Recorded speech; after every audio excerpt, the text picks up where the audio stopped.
And welcome. My name is Rick Putnam. I'm chair of the executive board of the World Affairs Council of Orange County and have the pleasure of opening our webinar program today titled Juneteenth and Global Emancipation with the esteemed Reverend Ray Jordan, who joins us today from Dallas, Texas. First, I'd like to thank our sister World Affairs Councils across the country who have promoted this program to their membership and welcome them here today. And those include the World Affairs Councils of San Diego, San Antonio, Pittsburgh, Western Massachusetts, New Orleans, Greater Hampton Roads, Virginia, Global Ties, Arizona, and International Center of the Capital Region of New York. And also before we begin, just a brief moment on our upcoming events, which include on June 26th, we're going to welcome former LA mayoral candidate and prolific urban builder and Orange County resident Rick Caruso for a talk on what can SoCal learn from cities around the world. This will be a dinner event at the Pacific Club in Newport Beach. He's a charismatic and obviously very well-traveled person. It's going to be really, really interesting. On July 24th, a month later, we have an in-person event on Africa and its political economy titled Africa Rising with Dr. Kelechi Kalu from UC Riverside and Peter Bryant, who's a renowned expert on the mining and minerals industries. Having been to Africa in the last year, I can tell you that this will be a fascinating discussion on trends in this amazing and fast rising continent. The venue for that event is going to be determined soon. So please sign up. It's easy to do, and recall that these programs do sell out. So I encourage you to jump to our website when convenient. So now to start the program, I'd like to introduce our moderator today, my good friend and colleague, Jayne Herring, who is also our incoming president and CEO for our council. Jayne has been involved with the council for years, currently serves as chair-elect, and in prior years, she was also an active member of the World Affairs Council in Dallas. When working internationally for the ICSC, International Council on Shopping Centers, she was exposed to and gained an appreciation for marginalized communities and human rights, especially for Southern Asian workers who were essentially indentured in the Middle East. She subsequently returned to become a graduate of the Human Rights Program at Southern Methodist University in Dallas and focused her energies towards the nonprofit world, which we're truly grateful for. Jayne, I will hand it over to you. Thank you. Hi, everyone. Thank you so much, Rick. I'm so very excited to introduce our speaker today.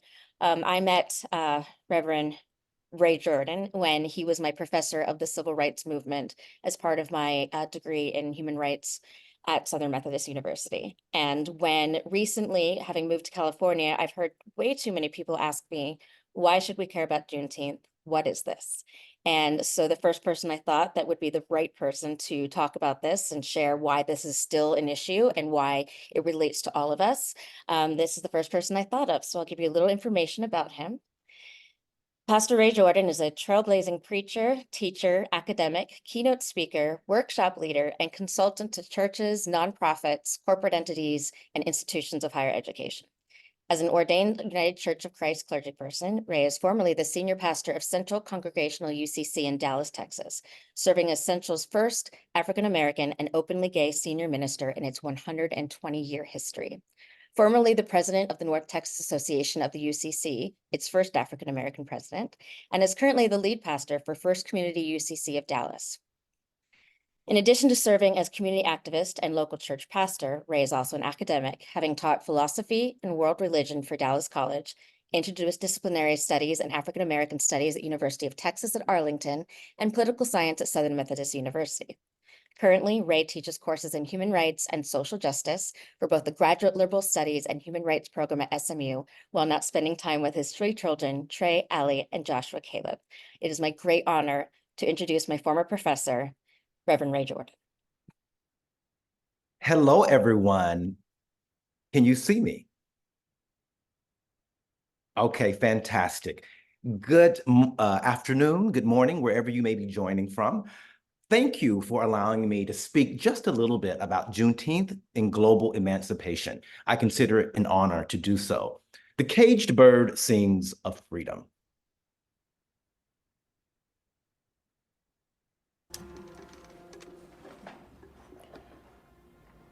Give us free. Give us free.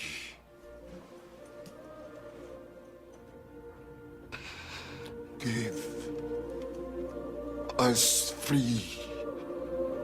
Your Honor, please instruct the defendant that he cannot disrupt these proceedings with such out. Give us free.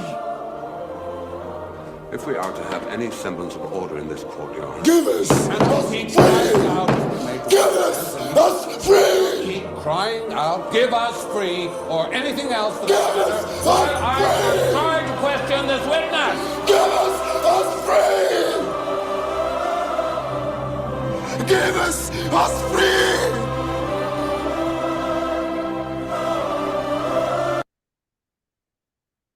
Wow. What you saw there was a fictional depiction in the film Amistad of an actual historic event. The historic event was the Amistad vessel, a Spanish vessel carrying enslaved Africans that was actually overtook by those Africans. They took the vessel, the Amistad, and they demanded the captain take them back to Senegal, if I'm not mistaken. They moved slowly to the east towards Africa during the day, but at night the captain fooled them, tricked them, and took them back to the west. They ended up on the East Coast, Connecticut, if I'm not mistaken. They ended up in the U.S. where there was an actual trial. This is a historic event, an actual trial to determine whether or not these human beings deserved freedom, deserved liberty. Well, in many ways, this idea of emancipation, this idea of liberty reminds me of New Year's Eve. Yes, that New Year's Eve.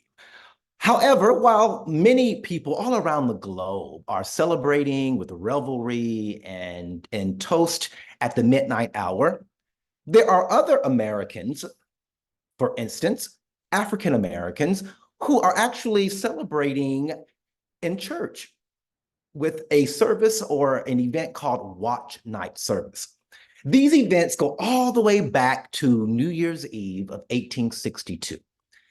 If you remember your American history, you may recall that President Lincoln had signed the Emancipation Proclamation, and it was to go into effect on New Year's Day when the clock struck midnight, January 1st, 1863.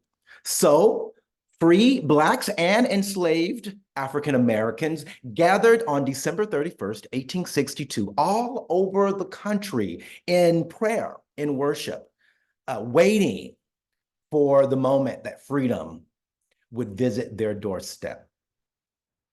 On January 1st, 1863, the first Watch Night services took place.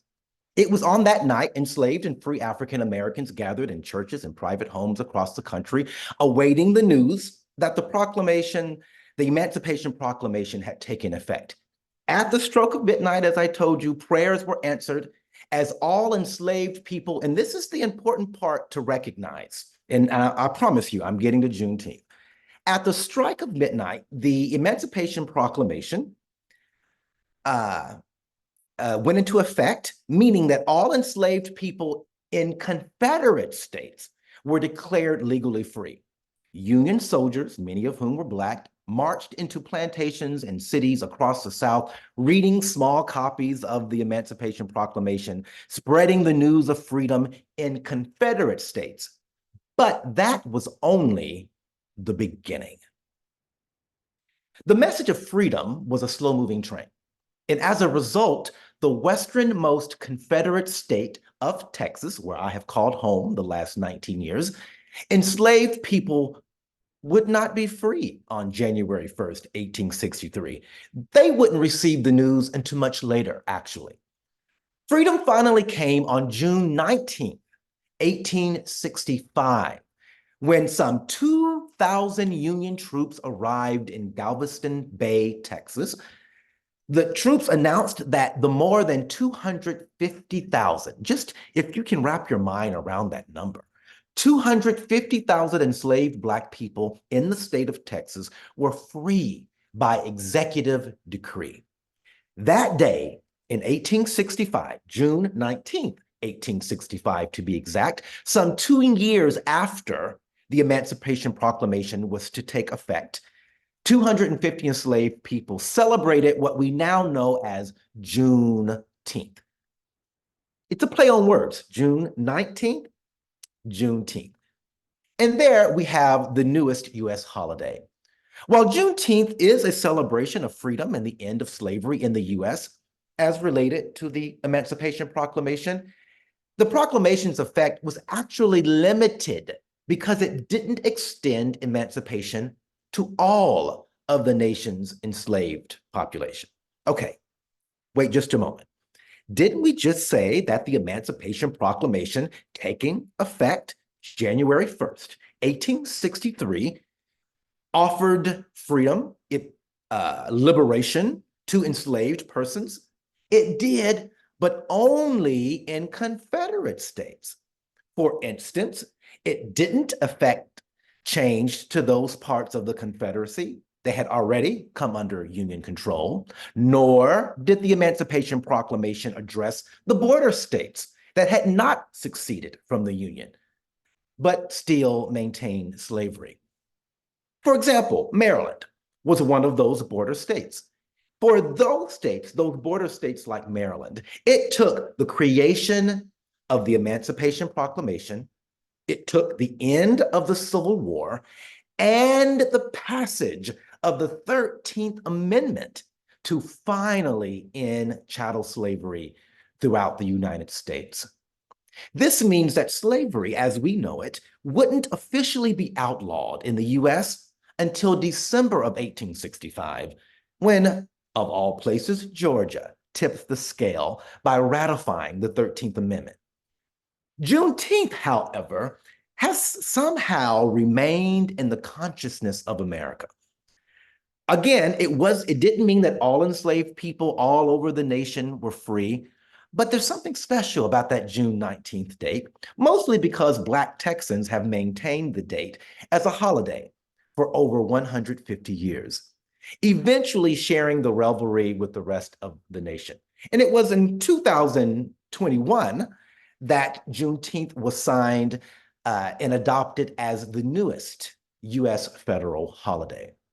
Juneteenth, in fact, has its roots in that specific moment of 1865, but let us not forget that it is also intimately connected to emancipation celebrations across the African diaspora. Juneteenth in many places is actually called Freedom Day, and it's called Freedom Day in the US as well by some persons. Freedom Day is celebrated in nations all over the world, including Canada, Jamaica, Nigeria, the nations of the United Kingdom, and others. While Juneteenth is being adopted and has been adopted as Freedom Day around the globe, many, if not most countries that shared in the European slave trade host their own celebrations of emancipation. The US is just kind of the Johnny-come-lately. But Freedom Day, or the celebration of emancipation, the celebration of the end of chattel slavery, has been celebrated for decades all over the world. Again, for example, in Canada and among much of the former British territories in the Caribbean, Emancipation Day is actually August 1st for them, commemorating the anniversary of the Slavery Abolition Act of 1833. So while Juneteenth, June 19th, is a specific holiday commemorating a specific event for a specific people and a specific nation, Juneteenth is so much bigger than that. Juneteenth, in many ways, has become the symbol. It has become the embodiment of the celebration of emancipation all over the world. When we think about Juneteenth, there are some things I want to invite us to do. Juneteenth, yes, it's a day off. It's a federal holiday. It may even be a nuisance because the mail doesn't run and the banks aren't opened. But in addition to that, I want to invite us to think about Juneteenth similarly as we think about Veterans Day or Memorial Day, right? It's not just a day to go buy a new mattress or to get a sale on something. It ought to be for Americans a time to reflect. During this Juneteenth celebration this year, may I invite you to reflect upon a few things.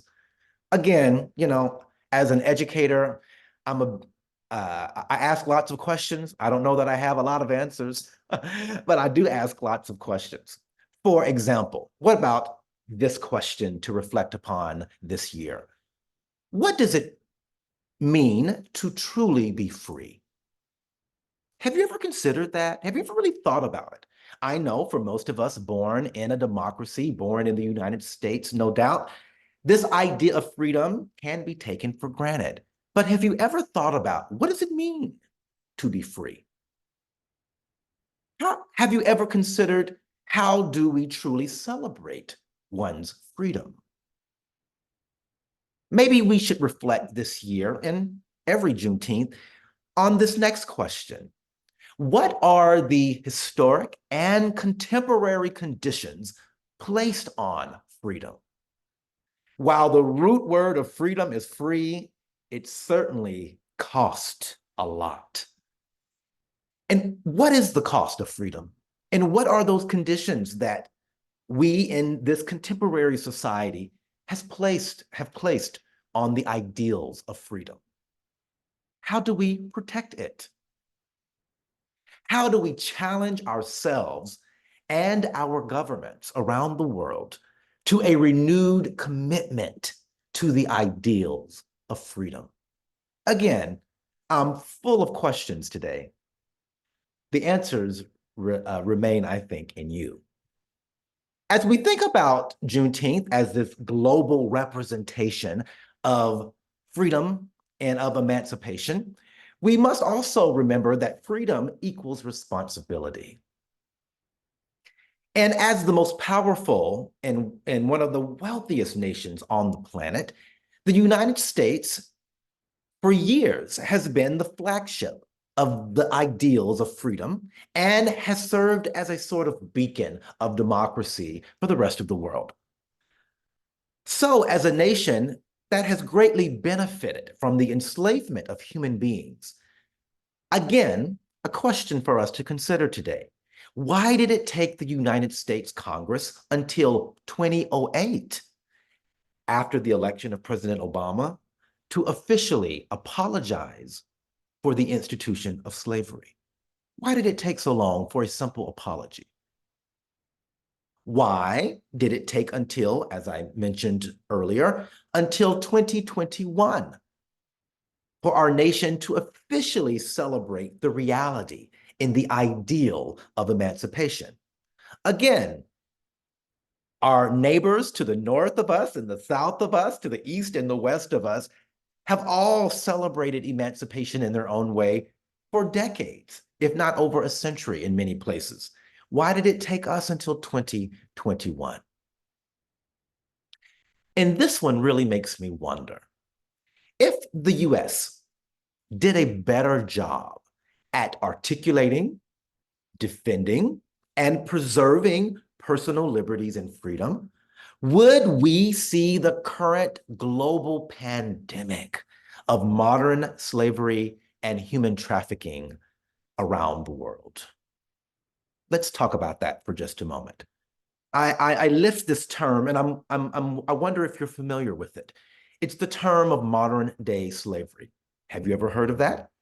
Well, the organization Voices for Freedom, a nonprofit dedicated to the abolition of slavery in the modern world, defines modern day slavery as real slavery, saying, quote, "Modern day slavery happens when people are held against their will, under violence or threat of violence, and are unable to walk away. They are either never paid or paid irregularly, either in the form of food or money, the sum of which is far below any minimum wage standards. Typically, they are paid only enough to survive to the next day or to another day. They are trapped in places like brothels, factories, mines, farm fields, and many other industries. According to the Global Slavery Index, and this usually surprises people. So I'm wondering what your reaction to these numbers are. According to the Global Slavery Index, an estimated 50 million people, again, it's hard for me to wrap my mind around 250,000 enslaved people, still enslaved, toiling in the plantations of Texas, 2 years after their emancipation had been granted. It's hard for me to wrap my mind around that number. And it's certainly hard for me to wrap my mind around this one. According to the Global Slavery Index, an estimated 50 million people were living in situations of modern slavery on any given day in the year 2021.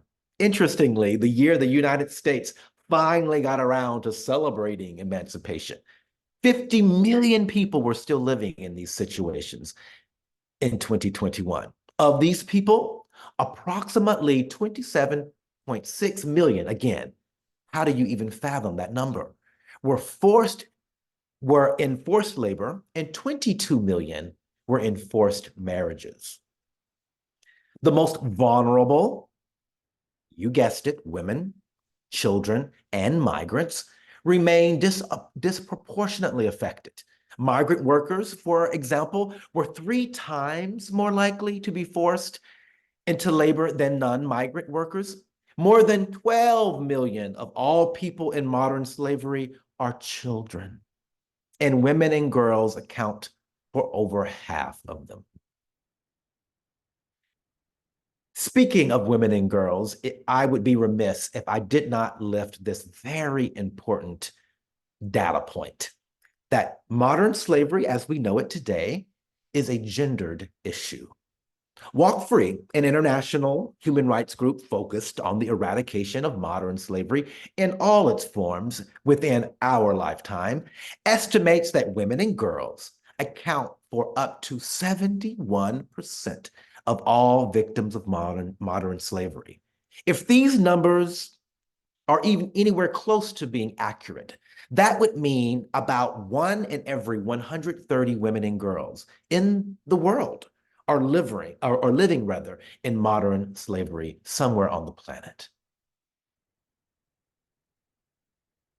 In their report, Stacked Odds: How Lifelong Inequality Shapes Women and Girls' Experience of Modern Slavery, Walk Free also concludes that almost 40% of the world's women and girls, about 1.4 billion people, are still living in countries that are failing at gender equality. I lift that because this simply means that the severity of gender bias varies across the world, yet a girl born today will still face some form of inequality, even if she is born in a place like, say, Denmark, the highest performing country in terms of gender equality. Born into societies, little girls who are born into societies and cultures that systematically devalue women means that infant girls are at a high risk of exploitation in modern slavery from birth. That one of the #1 determining factors or risk factors of being caught in a web of modern day slavery is simply being born female. Modern slavery exists in many forms, and it is perpetuated in every country around the world. Yes, even our own. Modern slavery, modern day slavery, occurs in every country, regardless of wealth. In fact, more than half, 52% of all forced labor and about a quarter of all forced marriages can be found in developed nations that have an upper middle income or high income. My question again to us today, as we're wrapping our minds and reflecting in this moment of Juneteenth, my mind immediately goes to the idea or to the thought that this is the 21st century. This is the year of our Lord, 2024, some 159 years after the original Juneteenth. So how can this be happening? Modern day slavery, the operations of modern day slavery are usually hidden. That's how it happens. It's secretive. And it's usually ignored in the arena of public concern and policymaking.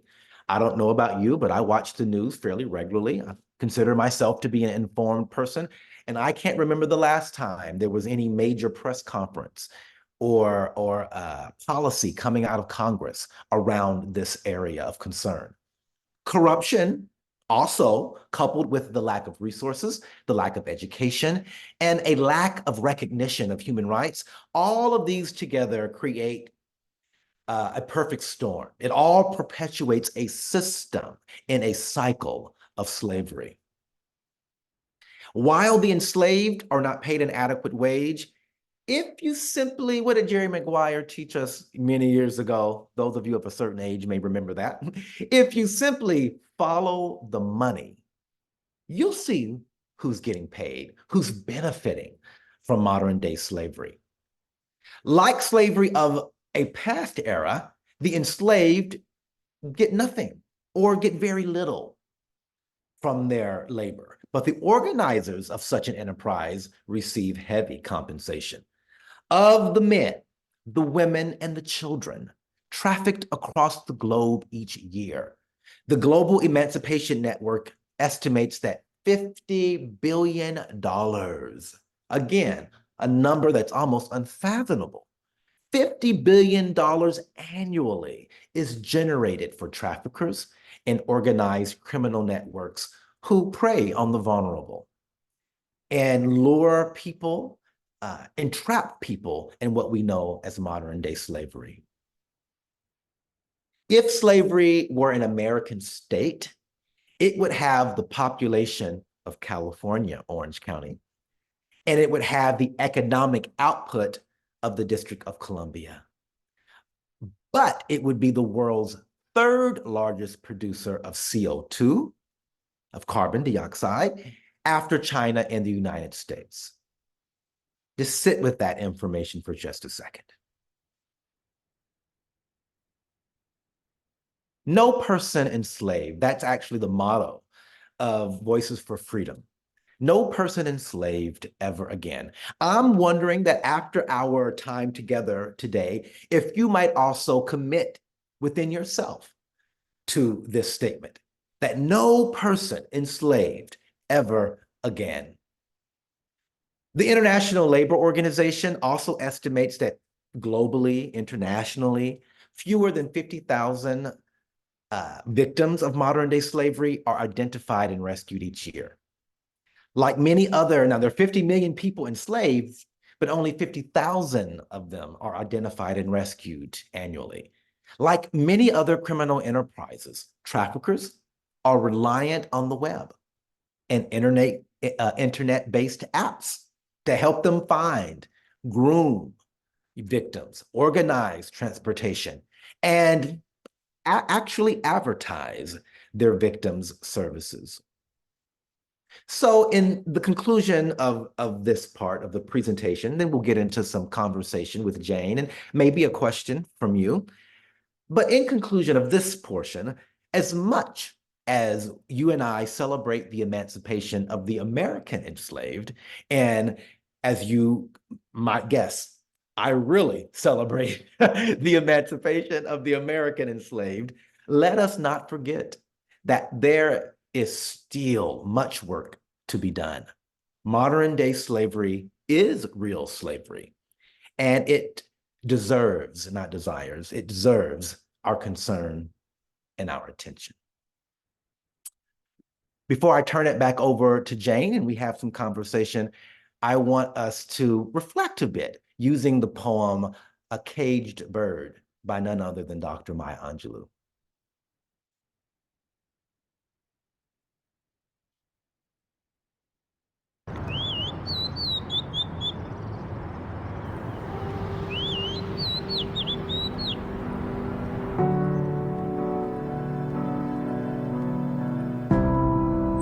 free bird leaps on the back of the wind and floats downstream till the current ends and dips his wing in the orange sun rays and dares to claim the sky. But a bird that stalks down his narrow cage can seldom see through his bars of rage. His wings are clipped and his feet are tied, so he opens his throat to sing. The caged bird sings with a fearful thrill of things unknown but long for still, and his tune is heard on the distant hill, for the caged bird sings of freedom. The free bird thinks of another breeze, and the trade winds soft through the sighing trees, and the fat worms waiting on a down bright lawn, and he names the sky his own. But a caged bird stands on the grave of dreams, his shadow shouts on a nightmare scream. His wings are clipped and his feet are tied, so he opens his throat to sing. The caged bird sings with a fearful thrill of things unknown but long for still, and his tune is heard on the distant hill, for the caged bird sings of freedom. Caged birds.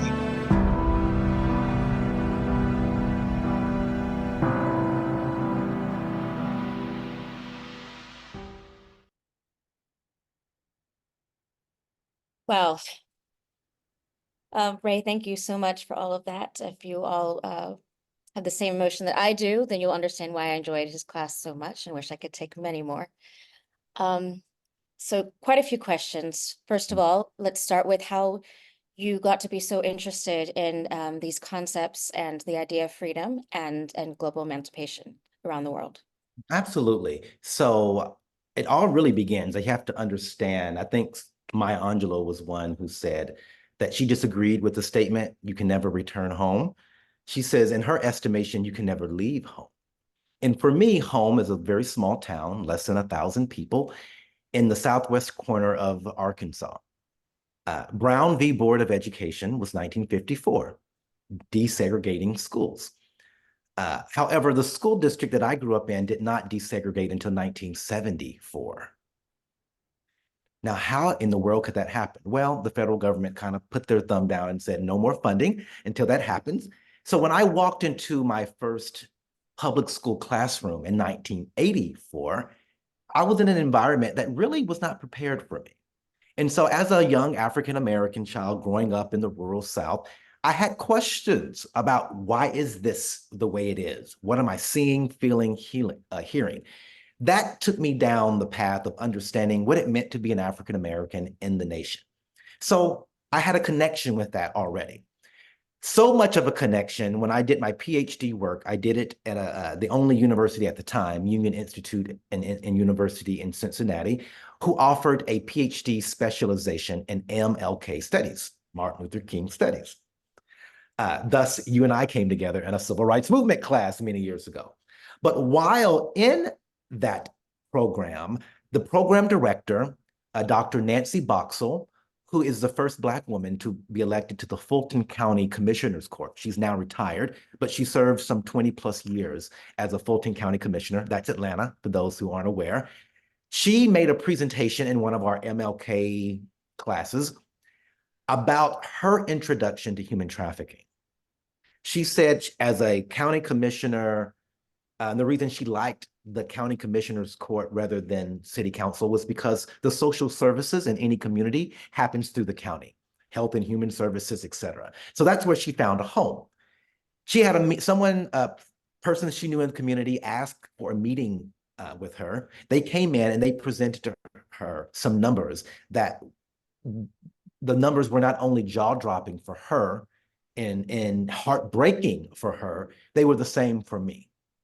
And there were numbers about young women, particularly, being targeted in middle school. These are children, right? 12, 13 years old, being targeted in middle school, being entrapped in modern day slavery. And then once they aged out of the industry in which they were being used, they would be dumped back on the streets of Atlanta. And this was, gosh, over 10 years ago. And I can still hear her words so clearly when she said, and she was choking up. Dr. Nancy Boxall grew up in Brooklyn. She's a tough New Yorker, right? Although she lived in Atlanta, she's not a person to cry easily. But as she's recounting the story of this meeting, she chokes up and she says, I am not an uninformed person. How could this be happening in my own backyard? I'm an elected official, for heaven's sakes, and I not know anything about it. Long story short, she recounts, because my PhD is in public policy.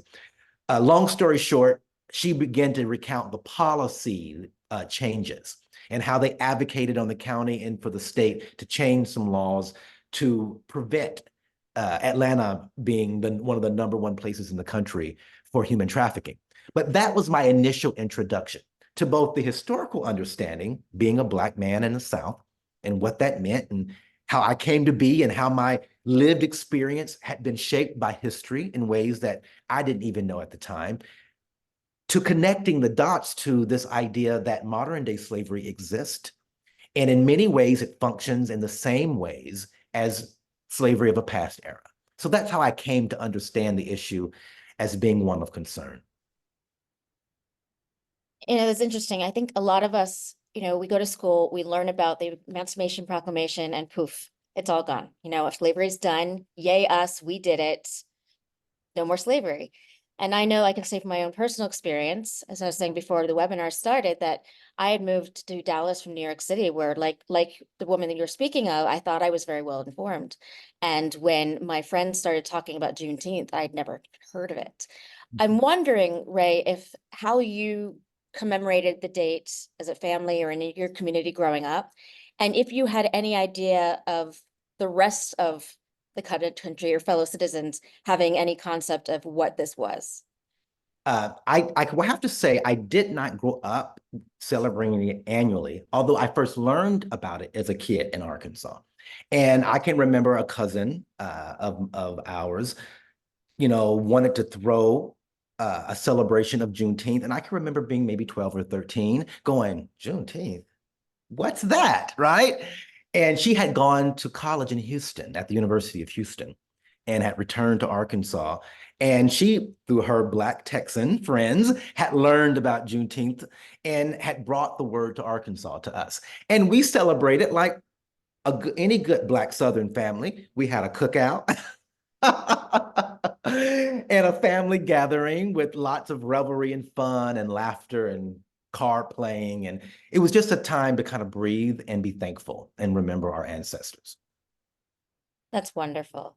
Being that you talked about sex trafficking and particularly human trafficking, I want to say that one of the people that are on the call tonight is my fellow board member of the WACOC and the founder of Global Hope 365, which is a nonprofit dedicated to ending child marriage and human trafficking and other forms of gender-based violence.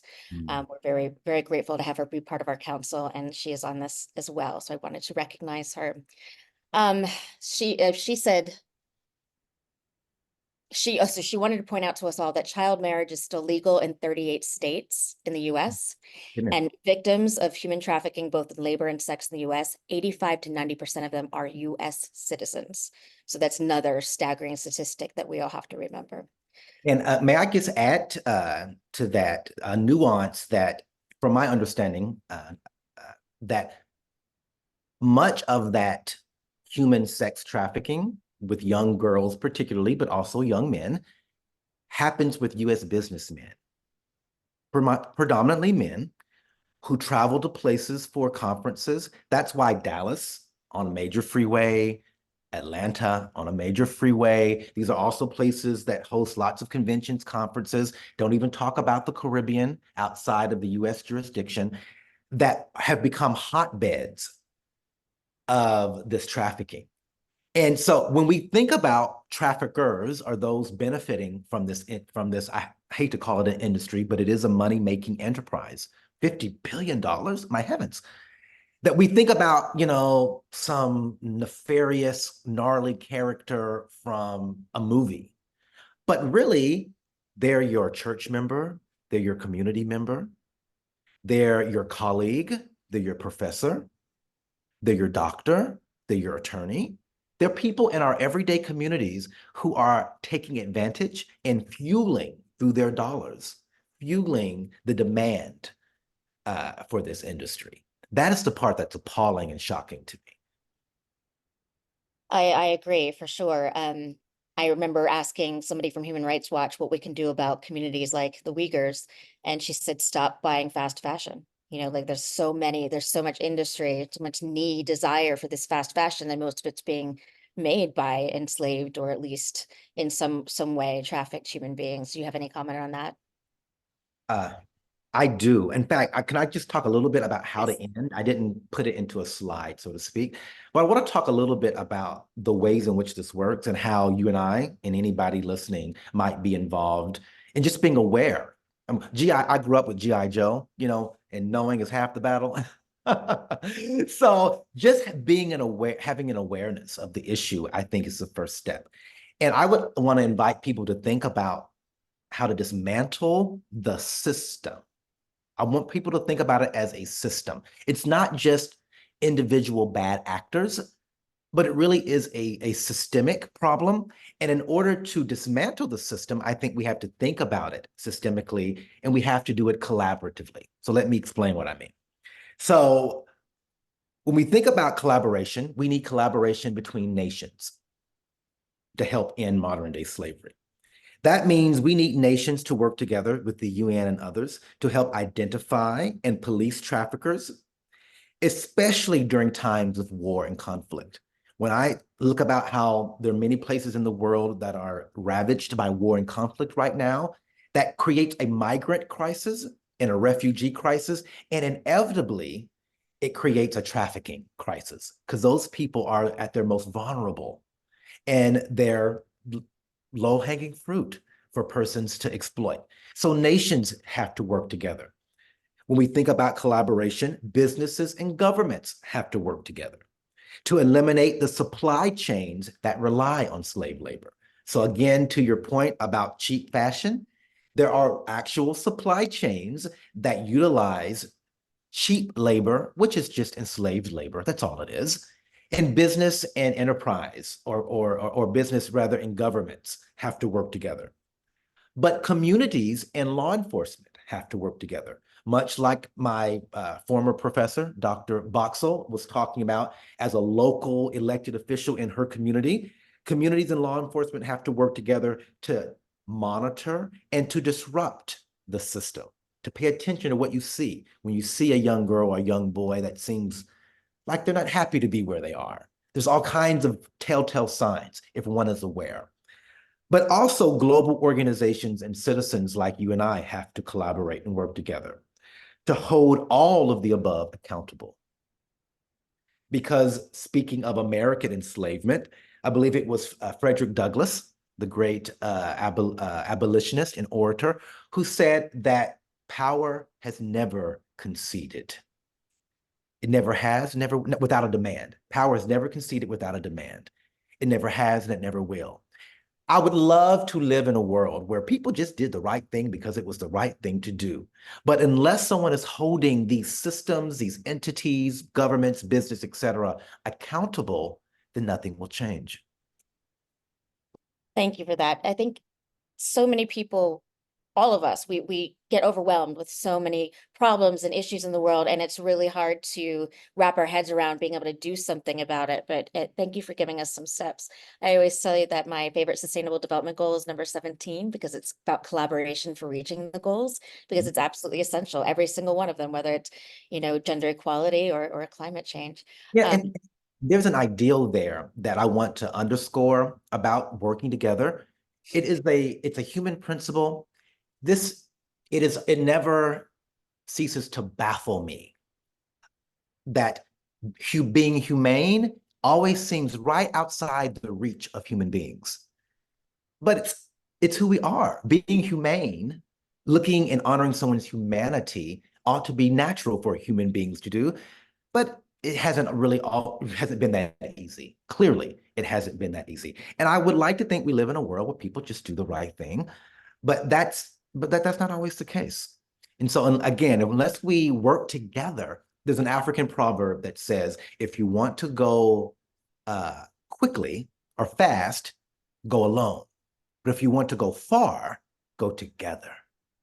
Oh, And I love that. collaboration is that working together, it's that recognizing that we can uphold the highest levels of humanity, but we can only do it together. We can't do it individually. Thank you for that. I remember a book that I read in one of my other courses, which is called Cheap, The High Cost of Discount Culture. I just looked it up real quick. It's a book by Ellen Ruppelshell. I cannot recommend it enough. It's just think about why something is so inexpensive and who's paying the price for that ultimately. And on that note, are there any other contemporary movies or books that if people want to learn more or at least understand more, sometimes we develop more empathy when we see something like a film or a play or something. Are there any that you can recommend, they're somewhat recent? I remember like one of the most powerful parts of your course that I took with you is the films that you made us watch. And I've gone back and watched them over and again and had other people. But when it comes to this actual concept of contemporary slavery, are there any that you can recommend? Oh gosh, I'm racking my brain. There's not one that pops in my head immediately. If you want to understand historic slavery, American slavery particularly, the movie 12 Years a Slave, it's probably about 12 years old now, but it was a powerful depiction. And I don't know if you know the story of that particular film. A British filmmaker living in the Netherlands he had an idea. And his bright idea was, what if we created, he's talking to his wife at the time, what if I created a film, wrote a screenplay about an American person enslaved who somehow is a free person, however, but gets caught up in the slave trade south of the Mason-Dixon. So he's doing research in the library and runs upon an autobiography, a memoir of a man that this actually happened to. And so he thought it was a fictional account that he had come up, that he had devised in his mind, but in fact it had actually happened. So they basically took the memoir or the book, and he turned it into and transitioned it into a screenplay. So when you see the happenings in that film, they actually happened to a person. And I've only seen it once. That's how difficult it is to watch. But it won all kinds of awards. It's an incredible film, but it is really difficult. But it helps you understand what it was like to be enslaved in our nation years ago. Now, your colleague who works more directly in human trafficking might actually have a film or a documentary. So I'd love to hear it from her. But there's not one coming to my mind in the moment. We'll see if she puts one in the Q&A. I would like to see that as well. What was I going to ask next? I mean, this is absolutely fascinating. I think pulling from that story about 12 Years a Slave, which is a wonderful film and also very hard to watch because you just think, what is it to be ripped out of your life that you thought everything was fine and been thrust into this?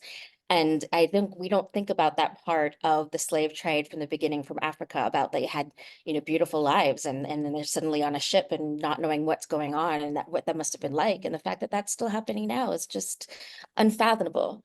And one of the things that I don't know that most people understand is the trauma that happens through these systems, whether it's modern day slavery and a young woman is dumped back on the street after years of abuse. But the PTSD and the trauma that occurs through those experiences, and what 12 Years a Slave did for me was it helped me understand that enslaved Africans, enslaved Black people are just flesh and blood. I mean, they didn't have the language of trauma at the time, but they indeed suffered deep wounds of psychological trauma. And that movie, I think, helps depict it because you have this person who's a professional musician in Massachusetts and is tricked, and he literally wakes up and he's in the South after being tricked and drugged. And it's the psychological warfare almost of Him being a confident person standing in his own human dignity, and now being expected overnight to be submissive, to be subservient, to be nothing more than property. In the psychological battle he has to go through to shift, helped me understand what it must have been like during those times. I think that example is a perfect way to show how continuing to tell these stories in any way that we can, finding these stories that did happen, are happening, people like Rima who are out there telling the stories of people that have been through the traffic experience. I remember the people that were brought into our classes who had survived, women who had been forced into brothel work in the Dallas-Fort Worth area for years. And then when it was discovered, they were the ones who were arrested. There's so much that we're all fighting about this that it's just so below the surface, and it's just not, it's just not out there, and it's really very frustrating. So the more that we can all share this within our networks, the better we all will be. Let me see, we've got some other comments. Oh, so Rima said that this is why it's hard for us to end modern day slavery in the US, because it's very hard to introduce legislation to punish, for example, to punish demand. For example, make buying a child for sex a felony versus a misdemeanor, which is a bill introduced by Senator Shannon Grove from Central California. The idea that it's not a felony is appalling. Right. It is. One of our attendees asked if you interface with other activists and educators around the world on this important subject, and if so, what are their points and concerns? Oh, what a wonderful question. I have in some ways. I've been to conferences. I've done some work, much like I'm doing now, sharing information, etc. And the last part of her question was, when you're talking to people, what are other people's points and concerns, from around the world? To be quite honest, the persons that I am in community with that are not Americans, that live in the UK and other places, look to the United States as a leader, and then almost immediately subsequent to that, they look to the United States with disappointment, because they recognize that when we shift as a nation, it's with power comes and privilege comes responsibility. And when we shift, the whole world shifts, which is why when I'm teaching the civil rights movement, I say that these people changed the world, because when they corrected American democracy, it rippled all across the globe. And so oftentimes people look to the United States with disappointment, because they know, much like the lack of legislation that was just previously mentioned, we could do more. But in many ways, our hands are tied because of the profit, because there's so much money to be made, and there are so many personal and private interests in our political system that it makes it so difficult to move the needle on issues of human rights often. It's indeed frustrating. I have so many more questions. We don't have much time left. I have one more, though, I would like to bring up because it's a very contemporary issue right now in the US. We hear a lot of political rhetoric right now about the southern border crisis. What I think about is the people that are sneaking them in because they're desperate, but what are they doing with them when they get them in here? Right. And when you mentioned brothels earlier, it had slipped my mind that my first real introduction to human trafficking was that class in 2010 or whenever I was doing my PhD work. But prior to that, now I grew up in a town with 600 people. I lived until my adulthood in small towns. So when I moved to Dallas, one of my first jobs in Dallas was to teach public school. I taught middle school, 6th grade. And I was a homeroom teacher the first year teaching 6th grade. 6th grade was still placed in elementary schools back then, not middle schools. So we had homeroom, and a part of the homeroom assignment was reading. And we had a partnership our school did with the Dallas Morning News. And so they would deliver newspapers to our classrooms, and I would make all the students read whatever they caught their eye. And I would read the paper as well for maybe 20 minutes or so at the beginning of every school day. And that's when it must have impacted me, because it's seared into my memory, that I remember a front page story in the Dallas Morning News. This had to be 2006, I believe, 2007, where there had been on Harry Hines, and if you know Dallas, you know Harry Hines is the red light district, where there were massage parlors, most of them filled with Asian American immigrants. to the question or the comment from one of the listeners here. They were all immigrants who had been smuggled, trafficked into promised the American dream. And then when they landed here, they were indentured. They had to work off their trip, I suppose, their fee. And they did that by servicing American men in massage parlors in Dallas, Texas. And I can remember, it was a huge raid, and dozens of women, most of whom from South Korea and Vietnam, they were slaves. They had absolutely no freedom over their own bodies, and they had no agency. And so I wonder too, when we look at coyotes and others who traffic people across the southern border, where are those poor people landing? I can tell you where they're landing. They're landing in a city near you, doing some unthinkable things because they're trapped. It's just awful to think about. And on that note too, I remember learning that, the number one reason that there's so much of this trade is happening in Southeast Asia is because of American and European men traveling there and taking advantage of that. So just something to keep in mind, Listen, brothers, we got to do better. We have to do better. Absolutely. We did get a comment here that, okay, Rima did say it is currently a misdemeanor in California for buying a child for sex. A misdemeanor. Imagine that right now in California, one of the most progressive states in the union. She recommends a book called Garden of Truth, Prostitution and Trafficking of Native Women.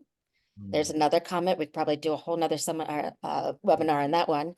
And a book, Never Given to Fear, Marty McGibbon, an American survivor of trafficking by the Yakuza in Japan. So yeah, there's plenty more to learn, plenty more questions to ask. Like you said, they could just keep asking questions. That's what we have to do. At that point, is there anything else you would like to share with everyone? Because any other question I ask at this point is going to be another 10 minutes. Yeah. So the only thing I want to share is that Juneteenth as a national holiday was brought to us by Dr. Opal. Ooh, I had her name in my mind and it slipped me just that quick. Opal is 98 years old now. When she was 95, 97, somewhere in there, she walked from Fort Worth, Texas, here in the Dallas area, all the way to Washington, D.C. to raise awareness that Juneteenth should be a federal holiday. So never say it's too late to make a difference. Juneteenth is brought to us by someone who's almost 100 years old, who never gave up on her dream of seeing it a holiday. So no matter what's birthed in your heart, you can do it too. That is incredible and absolutely beautiful. I hope it wasn't during the summer. I will say, although we're doing this on behalf of the World Affairs Council of Orange County, I'm currently in Dallas, Texas, and it is hot. It is so hot. Thank you very much, Ray. I'm so very glad we were able to do this. I'm sure everyone has even more questions. If you're in California and you would like to get involved with Global Hope 365, I recommend you look that up and reach out to Rima. I'm sure she'd be happy to have your involvement. And at this point, I'll turn it over to our chairman, Mr. Rick Putnam. Thank you, Jayne. Thank you both. That was a fascinating discussion and an expose really on so much, Ray and Jayne. Thank you again. You've provided a real needed and a great perspective on the worldwide application, I think, and needed ongoing impact of the principles of Juneteenth. I have to say, Maya Angelou's poem is quite a tour de force. Also, I want to thank everyone who has joined us on this webinar today. Again, our affiliated councils who have been our promotional partners. Please check out our website at worldaffairscouncil.org for those upcoming events and information there. Thank you all again, and have a great rest of your day. And happy Juneteenth. Happy Juneteenth.